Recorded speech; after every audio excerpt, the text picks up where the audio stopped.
Namo tassa bhagavato arahato sama sambuddhassa. Namo tassa bhagavato arahato sama sambuddhassa. Namo tassa bhagavato arahato sama sambuddhassa. This time I'm going to speak about Brahma-vihara meditation, that is the divine abidings. There are four, and their first three particularly are variations on a theme. These are metta, karuna, mudita, upekkha. First order of business, I think, is to define the terms. Metta is most commonly translated as loving kindness. I think in some ways that's an unfortunate translation. I think it gives people a kind of misperception. It would be better translated something like benevolence.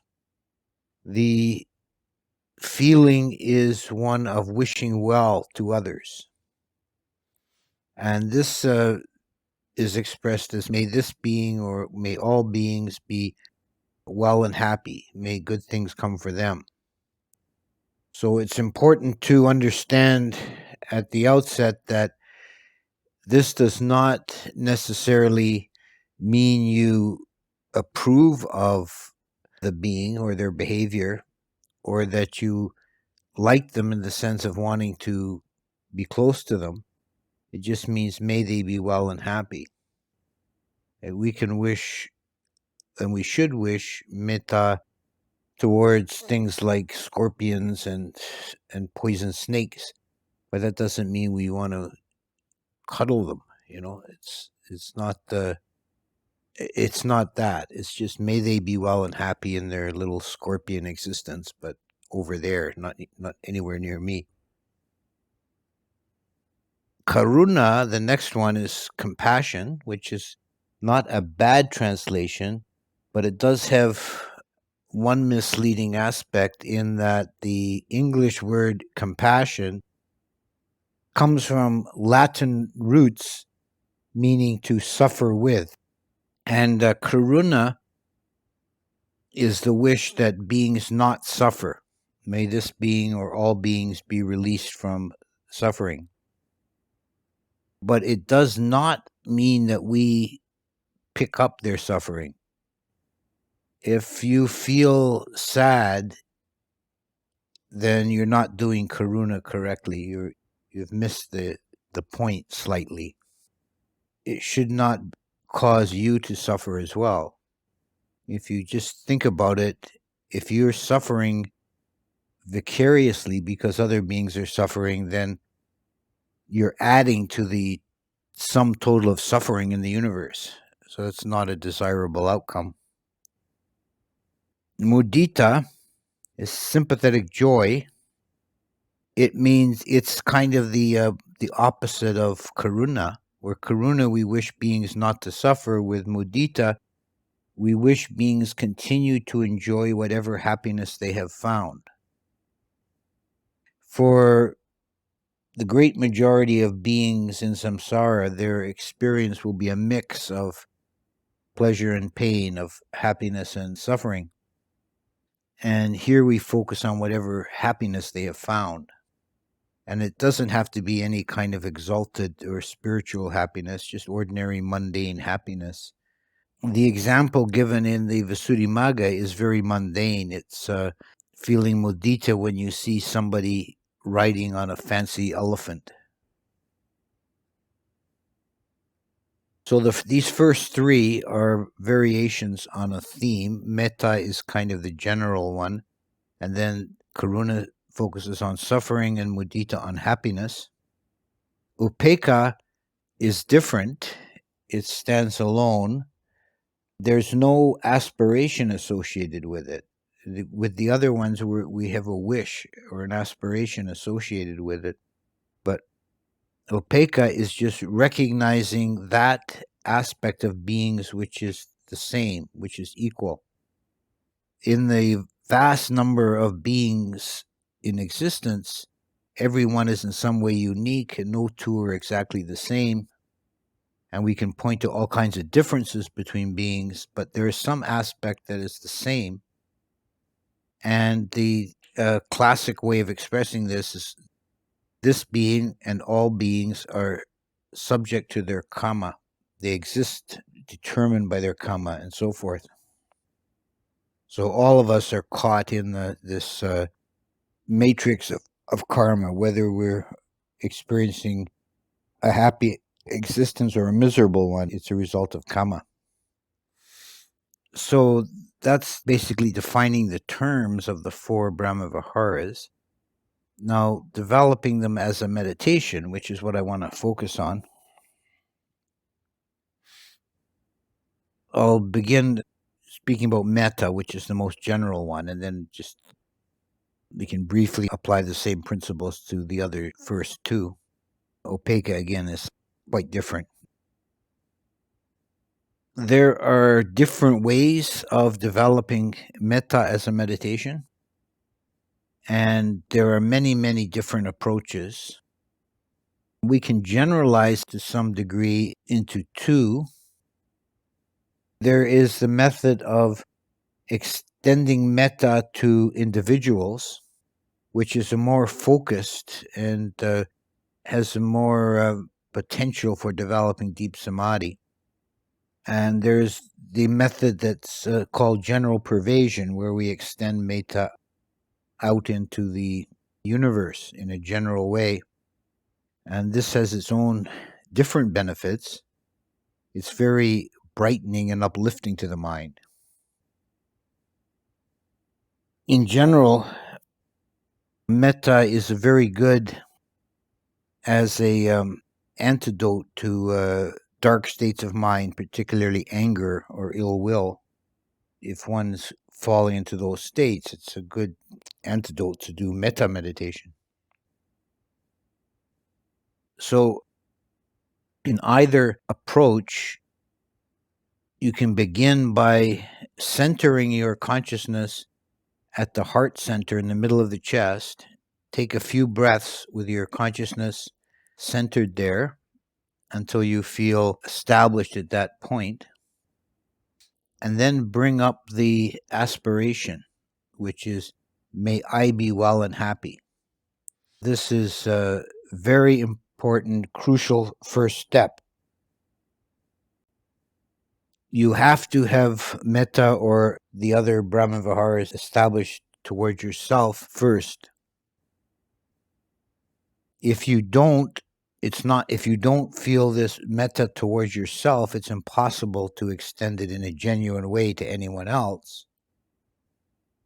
And if you do establish it in a strong, genuine, authentic way towards yourself, it's impossible to stop there, because your own person is too small a vehicle to hold this expansive state. So you will naturally extend it outwards. So it's very critical first step. May I be well and happy, and you could just try and really arouse that wish or that aspiration. Now, before I go on with the technique, I want to make another point. There are different opinions as to what constitutes the actual object or nimitta of Brahma Vihara meditation. My own view is that it should be the feeling. It's an emotional or internal state of metta is something very specific and definite. You have this warm feeling of well-wishing, of benevolence. And it's that feeling that I think is the proper object of the meditation. And anything you do, any method you use to rouse that feeling is correct. And there are different emphasis. Some people put more emphasis on a repetition of the phrases. May I be well and happy. May all beings be well and happy. Other persons like to do a visualization associated with this. But however you whatever secondary methods you use to get it going, it's that feeling that I would argue is the genuine object. So, having aroused metta towards yourself, let's start with talking about the metta extended to individuals. There's a traditional list that you go through as enumerated in the Visuddhimagga. You begin with yourself, then you next extend it to someone you regard as a teacher. May this person be well and happy. Then you extend it to your parents, if they are still alive. Then you extend it to a dear friend. Then to a neutral person, someone that you can put a name and a face to, but you don't feel strongly about them one way or the other. They're just, an acquaintance or a work colleague, someone that you can identify, but you don't have feelings about them. And then the last one, the most difficult, is the enemy, someone that pushes your buttons, someone who causes you trouble or rubs you the wrong way. Extend it to that person. And the perfection of the meditation is said to be, it's called breaking down the barriers. It's said to be when you have the same degree of feeling towards each individual in the list. And there's no difference in the quality or intensity of the metta towards yourself, the dear friend, and the enemy. They're all loved to the same degree. Now you can use visualization with this if you have a facility for that. Imagining the person's face, or even imagining the whole person sitting opposite of you. However, whatever degree of visualization you want to include. There's also a caution here to avoid going astray with the meditation. There are a couple of categories of persons you should not select for your list. One are dead people. You don't extend metta towards the dead, because if they happen to be in the ghost realm, you'll attract them to hang around, and it doesn't help them. They're not going to be moving on. If you want to help people in the ghost realm, you should transfer merit to them, but don't extend metta to them. So only living persons. And the second category is you should avoid any individual who has the gender and age characteristics that might cause sexual desire to arise in you, because it can easily shift. Metta can easily shift into sensual desire if you're not careful. So you avoid any individual that might arouse lust in you. You don't include them. And use the same method for karuna and mudita, but only the aspiration is changed. For karuna, it's may this being be released from suffering, and with mudita, it's may this being continue to enjoy happiness. And you focus on those aspects of their lives. With the karuna, you think of ways in which that being is suffering, whether physically or emotionally, however, and wish that they be released from that. With mudita, you think of their successes, and may they continue to enjoy that happiness. So that's basically how you do it in the focused way of extending it to individuals. To practice general pervasion, you again start the same way with yourself, and then you extend outwards in increasing circles. And visualization is very useful here. It goes well with this type of practice. You extend the metta to all the beings in the immediate area. Like if you were meditating in a group, you would start with after yourself. You would start with all the other yogis in the group. May all these beings here be well and happy. Then you keep extending it outwards into greater circles, this local area, may all the beings be well and happy, including animals and insects and invisible beings like devas. May all these beings be well and happy. And you keep extending it outwards in all directions until you encompass the whole earth. And then you go further and extend it to the infinity of space. So from your heart center, you're radiating metta, and a lot of people like to do it this way of visualizing rays emanating from your heart and extending out into space, and the infinitude of unknown beings that dwell in all directions. And you can take your time with this and go step by step, gradually extending the circles. You can find perhaps that there's at least a couple of places where you can sort of rest. It's a kind of a plateau, a natural place. One is when the whole continent, like if we're here living in North America, you think of going to the one text says the limits of ocean sea. So you think, this whole continent of North America, may all beings be well and happy. It's a kind of a natural stopping point.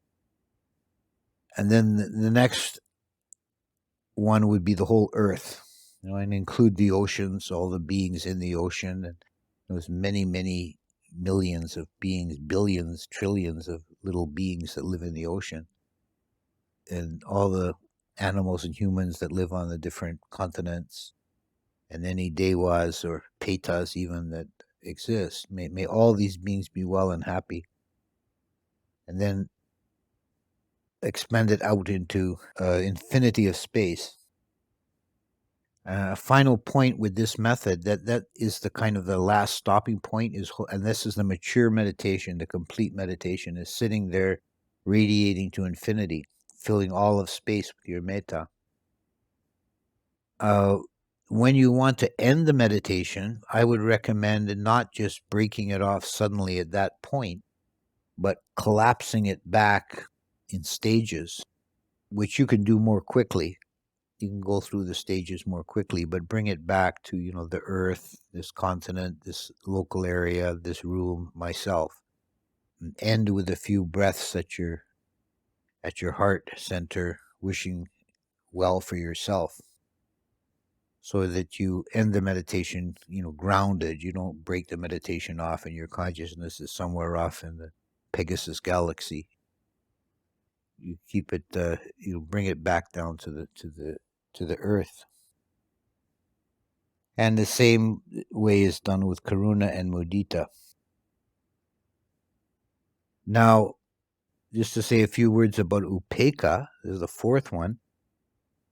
The Visuddhimagga treats it as kind of like it's a graduate course. Visuddhimagga actually recommends that you don't even try to practice upekkha until you've mastered one of the others. That's probably a bit extreme. But it is certainly on a different plane than the other three. It transcends the other three because there's no aspiration. So you're completely at peace with what is. And one way of doing it is to focus on individual beings and just recognize this being too is subject to their karma. This being too is just experiencing their karma. Or extending it to space, you have the contemplation, all the beings in the universe exist according to their karma. Their suffering and their happiness is all result of their karma. So you're not wishing to change anything with this meditation. You're just recognizing all beings as turning and up and down in the wheel of karma.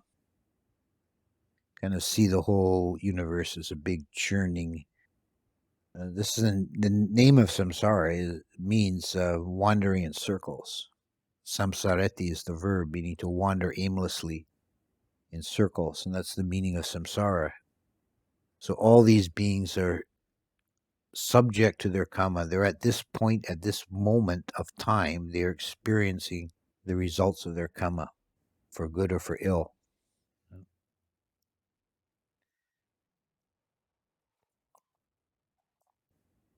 There's a variation on this that I come across. It was actually in a talk by the Dalai Lama.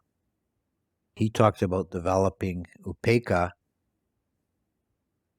one being at a time, and the contemplation that he suggested was different from the classical one. It is this being just wants happiness, doesn't want suffering, and this applies to all beings in the universe. They just want happiness, don't want suffering. But in any case, however you do it, the point is to recognize that aspect of beings which is universal, that cuts through, is underneath all the differences. So developing Brahmaviharas is very beneficial. There's a list of 18 benefits of developing metta, which could apply to the others as well. He is loved by human beings and by non-human beings. He sleeps easily, rises easily, and dreams no evil dreams. And when he comes to die, he dies peacefully and unconfused. So developing metta is an important part of a balanced practice. And if you have the defilement of anger or ill will showing up, then it's good to do metta meditation. I've found over the years, in my experience, that people who need to do metta meditation the most have resistance to it. They don't want to do it. And people who are naturally full of loving kindness, they love doing metta. They enjoy it. It certainly doesn't do them any harm. Everybody can benefit from metta, but they don't really need it so much. But they love doing it. They get high on it. But the people who are full of anger or irritability, they have a real resistance to doing metta. And I think not wholly, but in part, I blame it on the translation of calling it loving kindness. It sounds to a kind of a hard person, that sounds sort of soft and sappy. Loving kindness, but if you call it benevolence or well-wishing, it might be more appealing. But everybody should do some metta. It's very useful, very good. It's good to do it if you are doing different practices during the day. Metta is very good to do in the evening before bed, because of it, that benefit of sleeping easily, waking easily, and dream no evil dreams. It purifies the mind so there's no nightmares. And I also would say by experience that he comes to be loved by human beings and non-human beings, that many people have found if they take up metta for a while, it not only affects their own being, but the way other people relate to them. They end up receiving more kindness and and it kind of disarms hostility and anger. It's hard for anybody to get really angry or have ill will to someone who's full of metta. And there's a lot of stories in Thailand of monks who escape attacks from tigers and such by radiating metta, and then the tiger becomes peaceful.